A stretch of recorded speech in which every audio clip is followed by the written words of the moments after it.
Apakaganda nga na tingnan ng Mount Isarog, napakatahimik. Kaya nga sa tuwing sumasama ako kila mama dito papunta dito sa may hasinto nila madam, pumupunta agad ako sa second floor.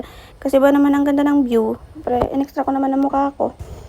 Pagdating nga namin dito, si mama kumuha agad ng hose para magbilid ng halaman. Napakahilig niya naman kasi sa halaman. What if kaya ibenta ko yung mga halaman niya para magkapera naman ako? Charot, nakapalayasin tayo. Tinawag ko nga siya dito para tumingin siya sa camera pero walang effect. Ayaw niya talaga eh. Sumama na nga ako habang binibidyoan ko siya kasi gusto ko i-flex ang mama ko maganda. Wow!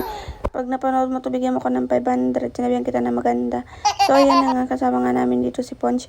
Kapatid ko nga pala. Oh, for sale. Apaka tamad. Papunta na nga sana kami nito sa baba. Kaso si mama kumuha agad ang gulay. Kaya pinagalitan ni Ponch. Sabi ba naman, dapat kumuha muna kami sa baba bago sa taas. Papunta na nga kami sa baba ni Ponch, nauna na kami kasi nga si mama kumukuha pa ng gulay. O, diba? Kita niyo naman, napakaganda ng view.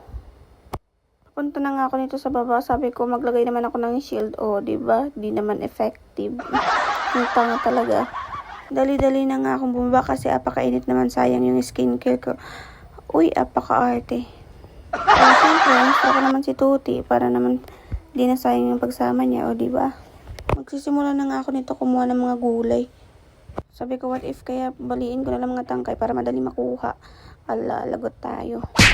Siyempre, pinakita ko na sa inyo kung paano pagkuha. Yung mga baby pa na dahon yung kinukuha ko kasi nga, yun naman talaga yung ginugulay.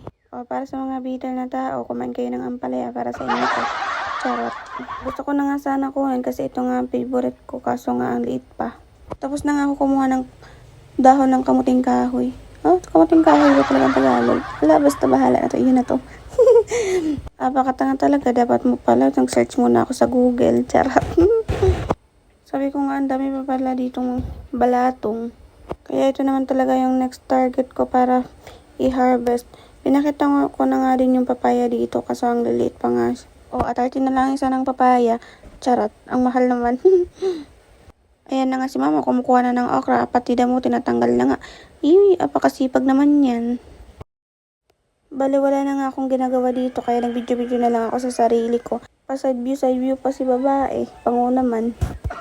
Tingnan na lang ako sa paligid para baka may ma-harvest pa.